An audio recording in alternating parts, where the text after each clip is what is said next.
Assalamualaikum warahmatullahi wabarakatuh. Salam. Hari ini kumpul di tempatnya ketua di PC Banjarmasin, Permadin, dan juga sebagai penggagas dan pendiri di LSM Patriot. Karena hari ini adalah hari yang buat kita atur untuk pertemuan yang membahas terkait tentang keberadaannya LSM Patriot di LBH Patriot Muda di Banjarmasin. Dan hari ini kita bisa ngobrol-ngobrol bersama dengan Pak Haji Dudung dan Pak Rudi dan teman-teman yang lain. Oke, Pak Haji, gimana kabar untuk Pak Haji? Alhamdulillah baik, Alhamdulillah, semua rekan-rekan sehat ya? Iya, Pak. Oke. Pak Haji, hari ini kita ngobrol-ngobrol terkait tentang pengangkatannya Pak Haji sebagai Ketua DPC Perkumpulan Pengacara Muda Indonesia. Ya, siap, Pak. Oke, dan juga itu terkait ada beberapa terbentuk yang lain-lainnya dari rekan-rekan Pak Haji. Ya. Oke. Untuk di Permadin sendiri ada Pak Haji diangkat sejak tahun berapa? Waktu kita jadi pengacara. Ya, diangkat sebagai di pengurus di PC Permadin, Perkumpulan Pengacara Muda Indonesia ini. Sebagai DPC Kota Banjarmasin atau Kota Banjarmasin, Pak. Kota Banjarmasin, ya. Sejak bulan berapa diangkat? Ya, bulan sekarang, Pak. Bulan sekarang ya. Oh, baru ya? Baru, Pak. Baru, Pak. Oke. Pengangkatan itu ada beberapa kabupaten atau kota?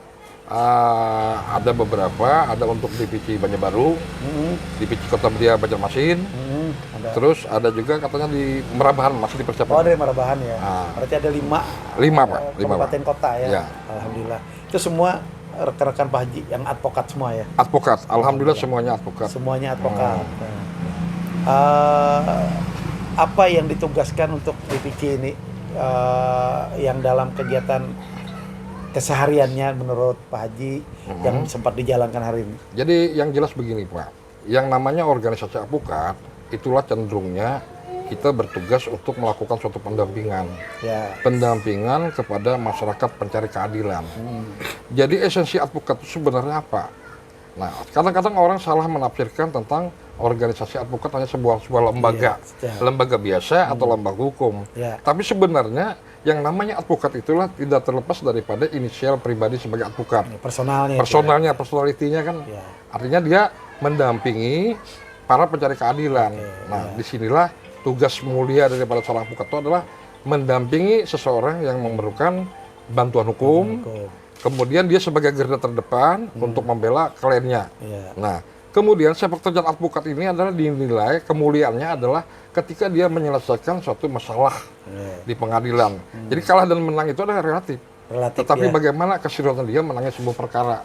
Sehingga perkara itu diselesaikan menurut porsi yang sebenarnya sesuai dengan apa? Sesuai dengan ketentuan hukum. Ketentuan hukumnya itu, Pak. Karena memang di samping itu juga kan berdasarkan surat kuasa yang diberikan oleh kliennya. Iya, Pak. Iya, Pak. Ada nggak rencana dari DPC ini untuk mengadakan rekrutmen calon-calon advokat yang itu baru? Ada, Pak. Ada, Pak. Kita sebelumnya sudah membuat desain untuk pengrekrutan anggota. Terus bagaimana caranya, kita ada sistem-sistem kita yang kita lakukan. Pertama, karena kita ada LBH, Lembaga Bantuan Hukum, kita merekrut orang-orang yang artinya lulusan Fakultas Hukum, kita berikan dia magang di tempat. Walaupun dia belum lulus, dia sudah ada pengenalan lingkungan tentang tata cara beradvokat. Yang kemudian nantinya mereka-mereka ini kan kita berikan anjuran untuk ikut PKPA. Nah, PKPA yang nantinya yang diadakan oleh Permadin sendiri, Pak. Nah, pengrekrutannya kan ke sana larinya. Berarti sudah ada beberapa kabupaten atau kota yang rencananya untuk rekrutmen ini ya? Jadi rekrutmen ini sudah ada kurang lebih 20 orang sudah yang mau magang di LBH kita. Terus nanti sistem kita magang ada beberapa poin, Pak. Yang pertama, dia supaya ada keseriusan, dia melakukan permohonan dengan LBH. Kemudian kita setujui. Yang kedua, mereka yang magang di tempat kita, LBH-nya lah benar-benar orang itu magang. Artinya kita walaupun dia tidak berada di tempat, tetapi dia kita ikutkan dalam kegiatan-kegiatan, Pak. Kegiatan-kegiatan sidang. Bagaimana cara membuat surat kuasa, bagaimana dia sebagai memadir orang, persuasifnya bagaimana. Karena apa, Pak? Organisasi advokat itu adalah akan memiliki artinya marwah, artinya sakral apabila para advokat sendiri itu sesuai dengan aturan, Pak. Oke. Nah, itu, Artinya tidak lepas daripada koridor dan ya, tidak diatur lepas di daripada koridor. Undang-Undang 18 2003 tentang Ya, advokat dan kode etik ya. Ya. Artinya selagi tidak melampaui ataupun tidak menyimpangi daripada ketentuan tersebut, Ya. maka itu advokat itu akan Betul, Pak. selamat ya. Oke. Pak Haji. Pak Haji Dudung nih ya, artinya di samping tokoh masyarakat juga di Banjarmasin, beliau juga sebagai advokat senior. Nah, dan juga nih saya mau beralih ke rekannya Pak Haji Pak Rudi. Pak Rudi ya. Pak Rudi terpilih sebagai ketua DPC kota mana? LBH, pembina LBH. Oh, pembina LBH. Untuk di DPC Permadin sebagai ketua kota. Oh, sebagai ketua kota ya. Oke. Sebagai ketua kota ya. Tetapi sebagai pembina di LBH. LBH Permadin. Patriot Muda Borneo. Oke. Nah, di Permadin sendiri yang sudah ditugaskan kepada Pak Rudi apa saja? Pembentukan LBH. Jadi gini, Permadin itu adalah induk organisasi. Karena Permadin itu kita mendirikan lembaga bantuan hukum. Bantuan Patriot, Patriot Muda Borneo. Nah, kita kita benar-benar membuat sistem perekrutan advokat itu sesuai dengan undang-undang advokat. Ya. Dan itu kita dibantu juga oleh para ketua-ketua LBH, lembaga bantuan hukum. Mereka nanti yang memfasilitasi itu. Nah, karena bagaimanapun juga Permadin itu harus dibesarkan, Pak ya. Karena kita masih relatif baru. Makanya kita membangun sistem melalui lembaga bantuan hukum itulah yang paling tepat. Itulah yang paling pas. Bagaimana saya juga diskusikan dengan Pak Haji supaya kader-kader Permadin itu mereka sudah begitu dia terjun, begitu dia sudah menjadi advokat, begitu dia mendapatkan izin, begitu dia disumpah, mereka sudah bisa bekerja sebagai layaknya advokat yang diamanatkan advokat mandiri, betul, yang sebagaimana amanat undang-undang. Advokat mandiri, dia tidak menjalankan profesinya itu tidak hanya berdasarkan untuk kepentingan dia sendiri. Betul. Tapi dia lebih mengutamakan kepentingan daripada klien. Betul. Karena begini, Pak, mereka ini di lembaga bantuan hukum itu mereka harus memang membangun dari bawah. Bagaimana pengenalan mereka tentang dunia advokat. Karena LBH ini kita sampaikan kepada anggota-anggota LBH bahwa mereka itu adalah calon advokat. Mereka berada di LBH itu adalah untuk mendapatkan basic yang baik, Pak, tentang praktek advokat. Mempersiapkan diri. Betul. Advokat yang betul. Ya. Oke. Di dalam kegiatan kesehariannya untuk lembaga bantuan hukum di Patriot ini, apakah itu juga ada menyediakan layanan terhadap untuk konsultasi terhadap masyarakat yang memerlukan bantuan hukum ini? Apakah ada satu layanan yang disiapkan oleh lembaga bantuan hukum Patriot dalam eksistensinya di masyarakat? Betul, Pak. Jadi lembaga bantuan hukum ini adalah bagaimana mereka mengaplikasikan melalui pelayanan hukum kepada masyarakat. Apa yang mereka peroleh di lembaga di Fakultas Hukum tempat mereka mendapatkan pendidikan hukum itu harus bisa mereka terapkan dengan cara apa? Memberikan penyuluhan hukum, bantuan-bantuan hukum kepada mereka. Bagaimana memberikan advis, belajar untuk memberikan advis hukum kepada masyarakat yang bertanya tentang hukum itu, Pak. Karena terus terang saja sekarang ini kita di Banjarmasin sendiri kekurangan lembaga bantuan hukum. Banyak masyarakat mencari keadilan itu yang tidak mendapatkan.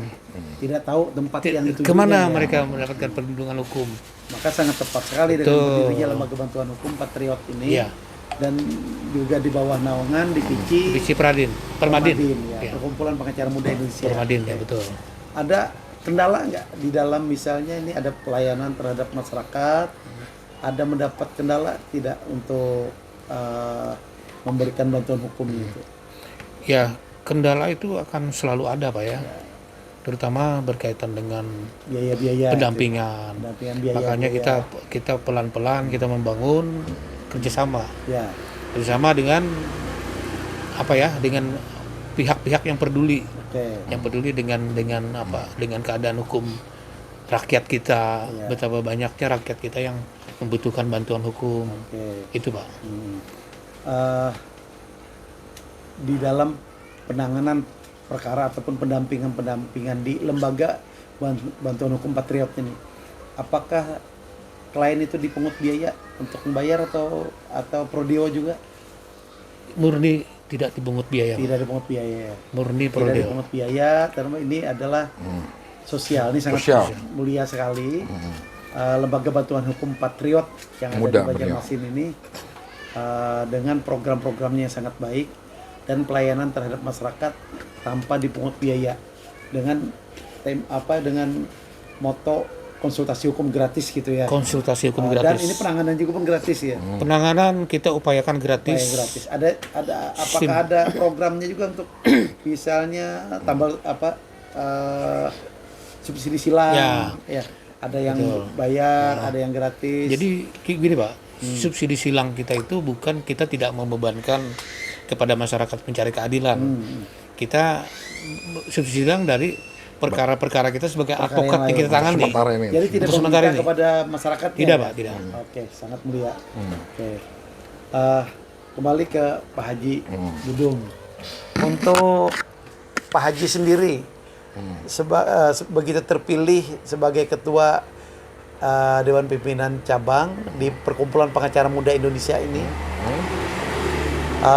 apakah ada menemukan hal-hal atau kritikan-kritikan yang sifatnya untuk membangun di dunia advokat ini? Apakah ada diminta untuk terobosan-terobosan hukumnya kah? Atau apakah ada itu untuk Pak Haji yang bisa disampaikan di sini? Jadi begini, Pak.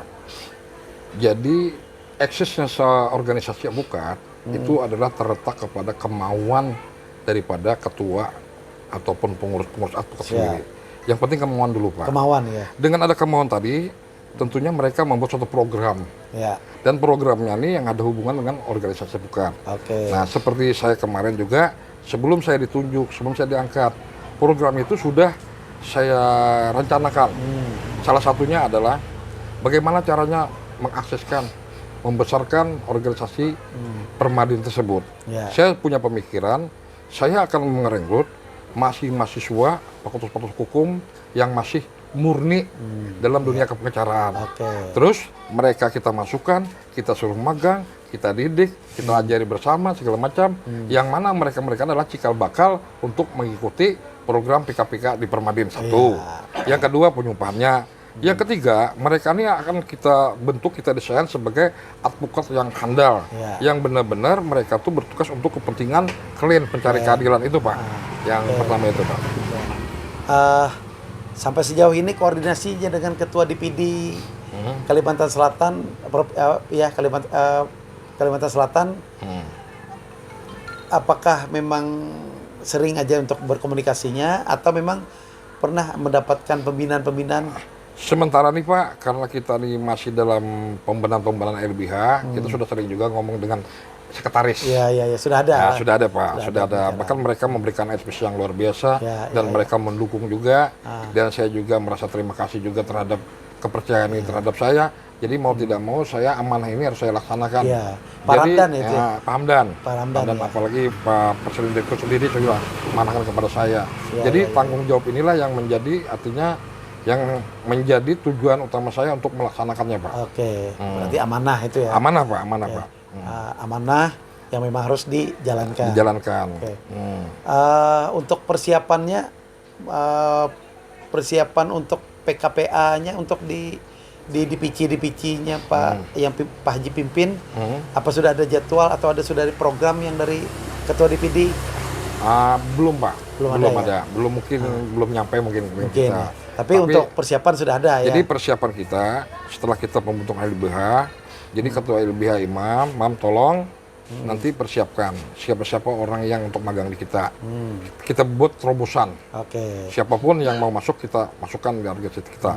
Kemudian mereka nanti kita ikutkan di PKPA. Oke. Nah setelah PKPA dia magang sendiri nanti di LBH, terus dia bisa melakukan penyumpahan.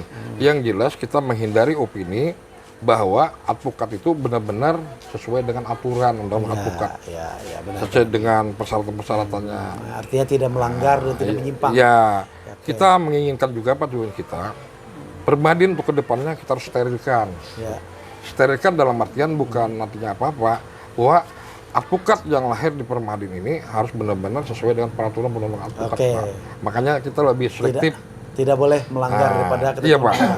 Apalagi dengan adanya rancangan undang-undang advokat yang baru ini ya. Iya Pak. Itu lebih selektif. Lebih selektif, segala macam. Oke, satu lagi pertanyaannya untuk Pak Haji Dudung dan Ketua dan beliau semua. Bagaimana dengan yang ada wacana bahwa akan mengajuk kepada single bar? Bahwa advokat akan mengacu kepada single bar itu. Bagaimana kira-kira pendapat kita semua di sini? Apa yang harus kita sampaikan? Karena sampai sejauh ini advokat itu susah untuk disatukan, ya kan? Nah untuk single bar ataupun multi bar itu kita rasa sampai sejauh ini memang lebih efektifnya itu adalah multi bar. Nah, bagaimana kira-kira pendapat kita semua di sini terkait tentang ada salah satu organisasi yang kita tidak sebutkan sini yang menginginkan bahwa ini adalah harus single bar. Bagaimana kira-kira untuk pendapat kita? Menurut pendapat kita begini Pak, boleh-boleh aja bahwa seseorang warga negara itu mengusulkan apalagi daripada advokat sendiri. Kalau kata-kata single bar itu nantinya tidak kesesuaian lagi, ada punya hak organisasi masing-masing. Karena kan kembali kita kepada keabsahan seorang advokat ini kan berdasarkan undang-undang advokat. Jadi siapapun artinya warga negara asal memenuhi syarat dia bisa membentuk organisasi. Nah, organisasi ini kan ada susunannya, ada dewan kode etik, dewan pengawas dan segala macam. Mereka tuh kan diberikan hak untuk mengawasi para anggotanya yang bermasalah. Kalau sistematis single bar nanti akan ada kesulitan. Nah, ada kesulitan. Artinya di undang-undang advokat sendiri pun itu tidak mengatur secara implisit bahwa itu harus single bar. Karena diatur di situ boleh bernaung di bawah organisasi advokat. Nah, organisasi advokat ini apa saja itu kan ya. Kira-kira menurut Pak Rudi gimana pendapatnya? Nanti setelah itu baru yang lainnya, teman-teman yang lain bisa menyampaikan pendapatnya. Gimana kira-kira menurut Pak Rudi? Jadi begini Pak, mengenai single bar atau multi bar, sebenarnya dua-duanya itu baik. Tapi alangkah baiknya itu kalau single bar. Karena apa? Karena advokat menjadi satu kekuatan. Jadi satu kekuatan organisasi yang sebagai penegak hukum. Karena advokat ini kan penegak hukum, sebagai kejaksaan, kepolisian. Itu sama-sama fungsi menjalankan fungsinya. Itu kalau single bar mereka akan menjadi lebih kuat. Nah, tapi kita tidak bisa mengabaikan realita yang berkembang di masyarakat. Saat ini berkembang. Tinggal ini aja, tinggal bagaimana sebenarnya antar organisasi walaupun dia multibar tapi membangun satu kesulitan. Jadi tidak menganggap organisasi dia itu lebih baik, organisasi orang lebih jelek, tidak. Tapi membangun sinergitas. Berarti ada persatuan. Bagaimana membangun sinergitas antar organisasi advokat yang akan mungkin mewujudkan Bersamaan. dalam pelaksanaan, dalam praktek itu dia akan menjadi single bar juga, saling mendukung, Pak, dari masing-masing organisasi. Jadi pendapat Pak Rudi bahwa boleh-boleh saja untuk single bar, tetapi bagaimana mungkin yang mencetuskan untuk single bar sendiri pun itu pecah sudah menjadi beberapa organisasi. Artinya di sini secara de facto-nya memang untuk menyatukan advokat itu dalam satu wadah itu rasanya tidak akan mungkin, ya kan? Nah, yang mencetuskan dan ingin mendeklarasikan untuk single bar sendiri pun itu terpecah menjadi beberapa organisasi advokat sekarang kan. Jadi tidak bisa kita pungkiri bahwa ini memang terjadi. Nah, tetapi untuk hal yang disampaikan oleh Pak Rudi bahwa itu boleh saja dan tidak menutup kemungkinan juga memang untuk multibar ini memang lebih baik.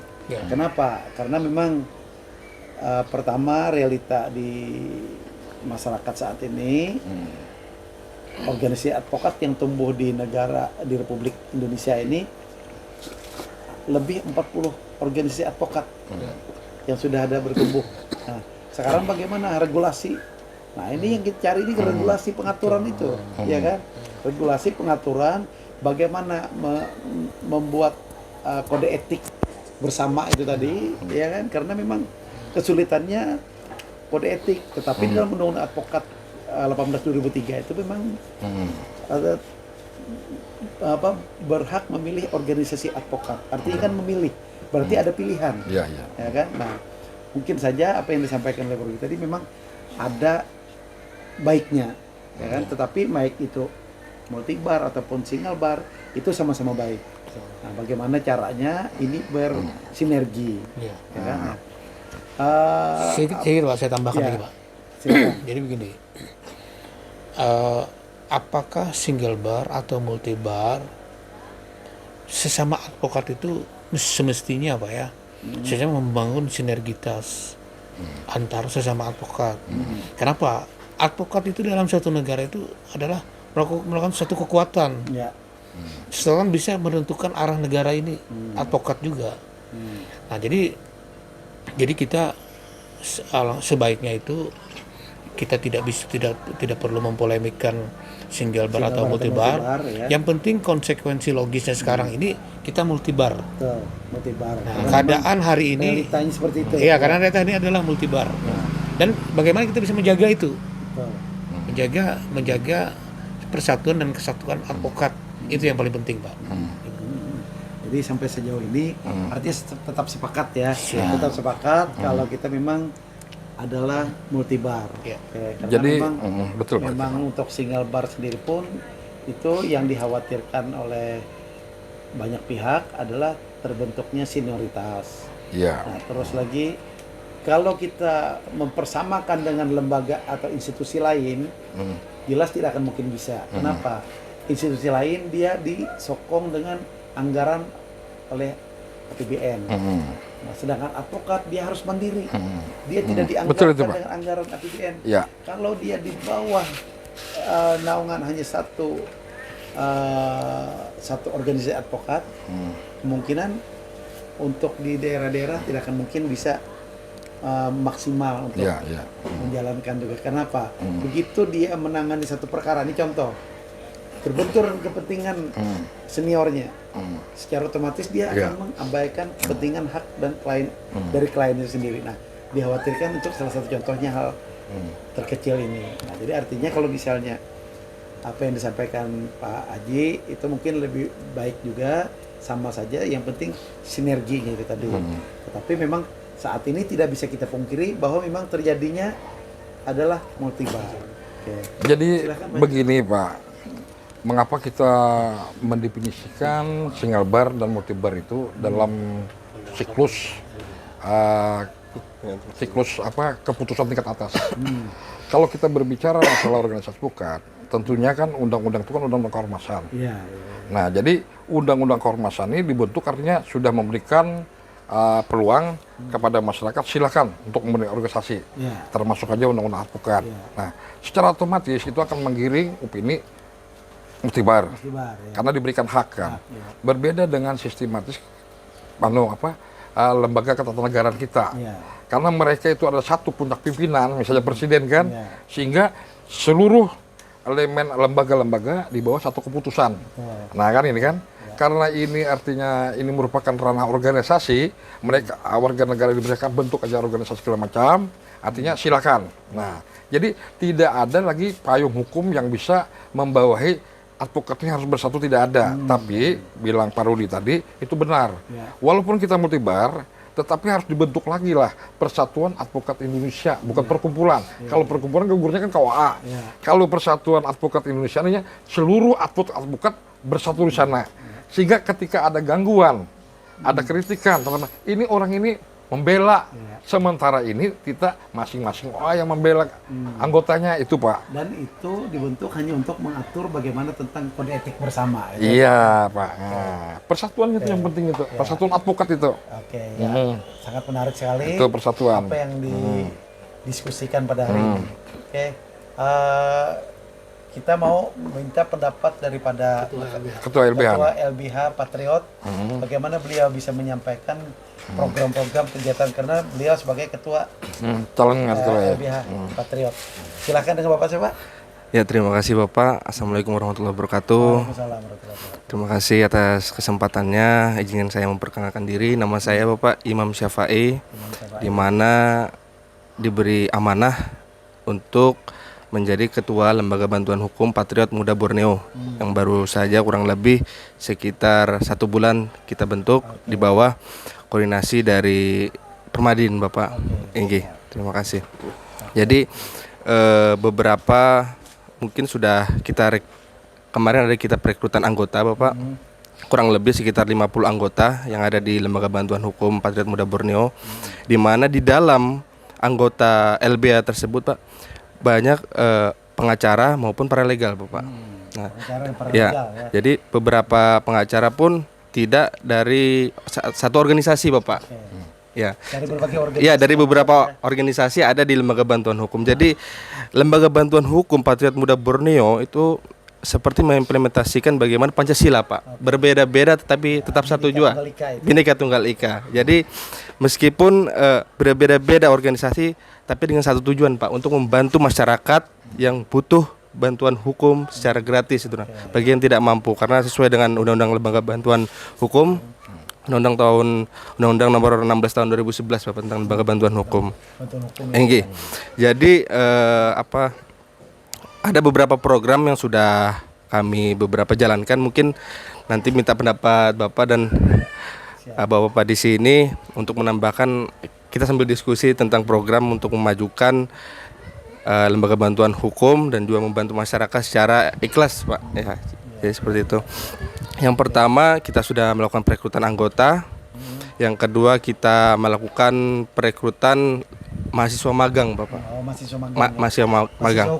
Mahasiswa hukum. Di situ mahasiswa yang masih kuliah di Fakultas Hukum sekitar kita batas minimal, Pak, maksimal sudah semester 5. Kita buka untuk magang, untuk belajar secara prakteknya, Pak. Karena belajar di bangku kuliah mungkin kurang, Pak, prakteknya. Jadi kita mengimplementasikan di lembaga. Ya, sebagai dengan dibantu beberapa advokat yang ada, Pak. Apalagi kan di dalam advokat kan banyak organisasi, jadi kita bisa diskusi begitu, Pak. Iya, sharing-sharing. Itu tidak mengganggu mereka untuk belajar di kampus tidak? Iya. Kalau gabung itu. Iya. Jadi kita mengatur jadwal, Bapak. Jadi kita bikin grup di situ, Pak, untuk mahasiswa magang, untuk kita sepakati Kapan ada jeda waktu kosong, Pak. Oke, di Jadi saat kita libur lah. ya, jadi kita kumpul di mana? Biasanya kami kumpul di sini, Bapak juga. Entah malam, entah kita sore untuk diskusi gitu, Pak. Kita sama-sama yang penting kita komitmennya gini, Pak. Selama seminggu ada kita. Kegiatan ya. Ada kegiatan untuk diskusi bedah kasus atau lain sebagainya. Nah, itu yang kedua untuk perekrutan. Yang ketiga kita ada pembentukan Pak, kita melakukan sudah komunikasi kepada elemen-elemen masyarakat seperti LSM dan organisasi kampus, Bapak. Contohnya kebetulan saya dulu saat mahasiswa tergabung juga di BEM Skalsel, Bapak. BEM Skalsel ya. Ya, di bawah BEMSI kemarin tuh, BEM seluruh Indonesia, ya. Situ dan di Uniska, di ULM Universitas. Jadi di situ kita melakukan pendampingan apabila para mahasiswa melakukan aksi demonstrasi baik di DPRD maupun di kantor gubernur, kita melakukan pendampingan hukum, Pak. Untuk mendampingi mahasiswa ya. Ya, bukan hanya LSM maupun BEM, Pak. Di sini, jadi di Kalimantan Selatan ini khususnya di Banjarmasin ada beberapa sebuah komunitas, Pak. Komunitas seperti Aksi Kamisan Kalsel yang merujuk pada HAM. Ya. Apalagi sekarang lagi naik daun nih, Pak, HAM. Tentang Munir dan ya kalau Marsina seperti itu lagi kita melakukan pendampingan. Jadi Seperti itu. Kalau untuk lembaga bantuan hukum ini sendiri, tadi kan sudah disampaikan bahwa untuk menyiapkan wadah Ya. untuk mahasiswa magang itu, itu bagus sekali karena di samping itu juga menyiapkan cikal bakalnya para penegak hukum ke depannya, dan itu ada juga untuk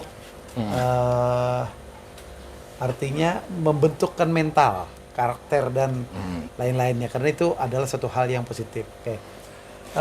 Terkait dengan kendala di lembaga bantuan hukum di sendiri, apakah kendalanya yang dirasakan oleh Bapak sebagai ketua di LBH ini, apa kendala yang dirasakan? Apakah pada saat pendampingan itu terbentur dengan biaya-biaya ataupun yang lain-lain, gimana menurut Bapak?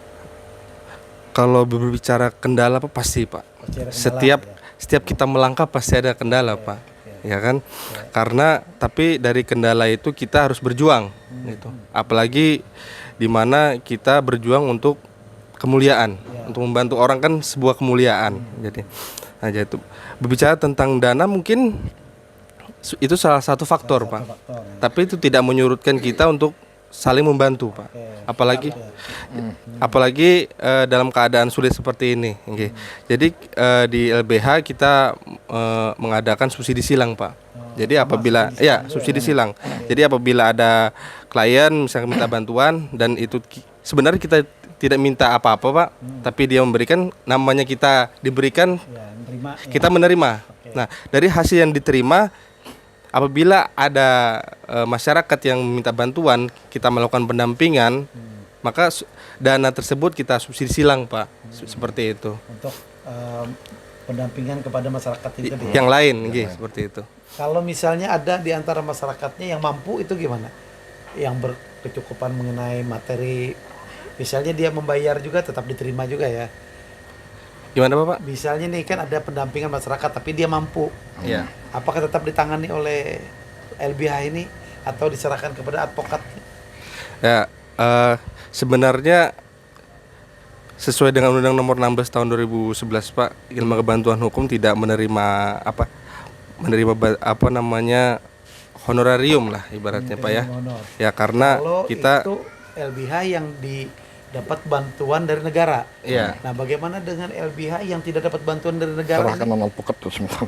Apakah dia bisa jalan tanpa ada menerima honor dari masyarakat? Gimana kira-kira? Jadi di Lembaga Bantuan Hukum Muda Borneo kita di bawahnya ada pembina, Bapak. Di mana pembina langsung di bawah The Perfect Lawyers ini.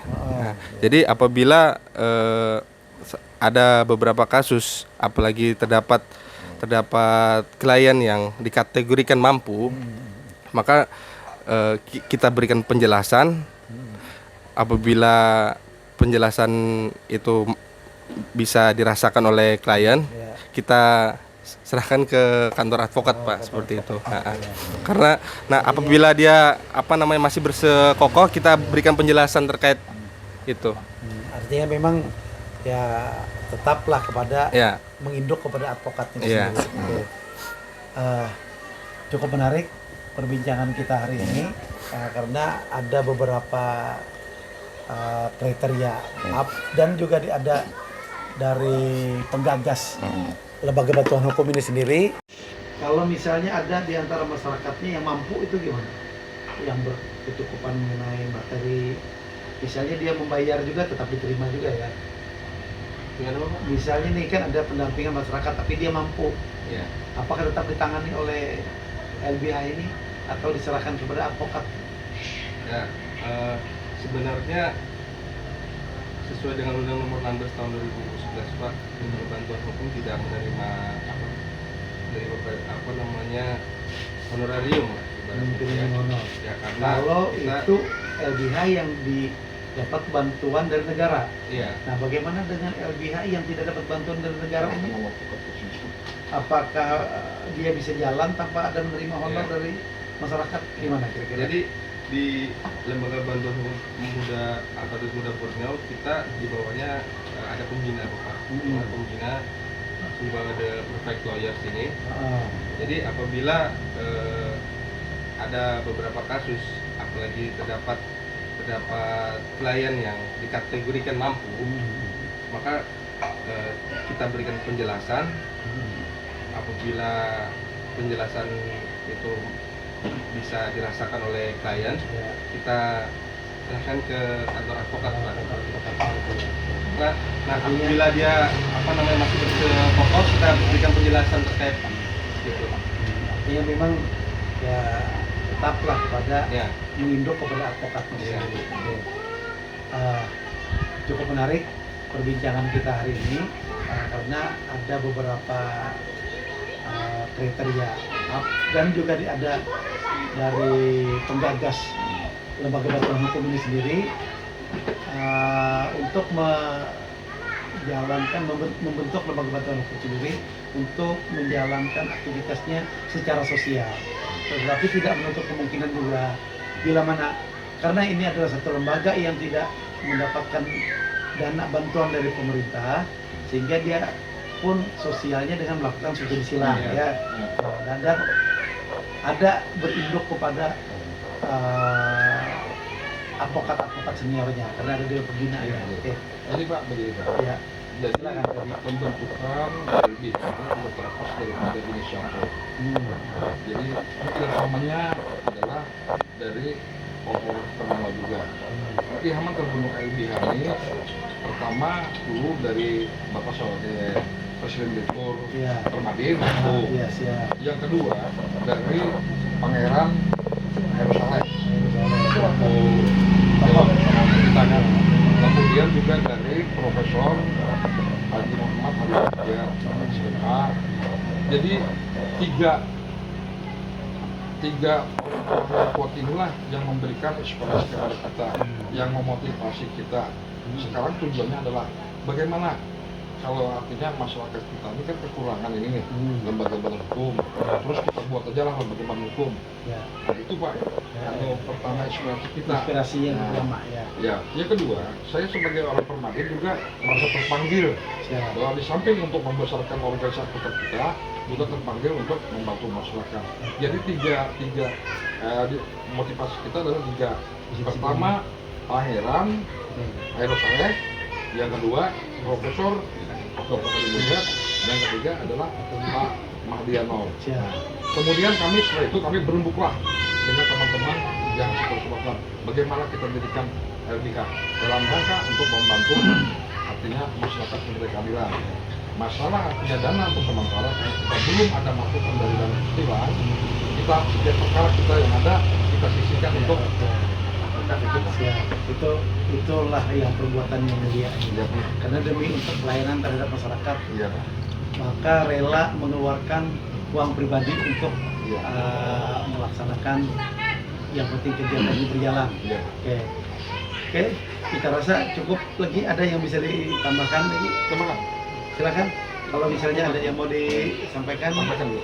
advokat siapa nih? Advokat siapa? Kan sebagai akademis kan. Silakan. Terima kasih pada Bapak siapa? Ya, Pak Adi. Pak Adi. Nama saya kenal dulu, nama saya Muhammad Setiadi. Saya di bagian keuangan lingkup di LBH Atlet Muda ini. Jadi memang benar Pak, apa yang dikatakan Pak Budi Pak penggagas kan.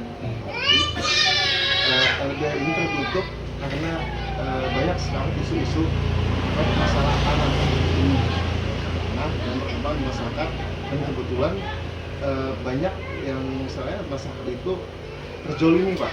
Nah, akan dalam masalah biaya, dia mau minta bantu sama siapa, dia bingung kan. Nah, jadi yang wadahnya di sini di tempatnya ya. Jadi tujuan utama kita membantu masyarakat yang memang perlu bantuan hukum dan perlu dibantu.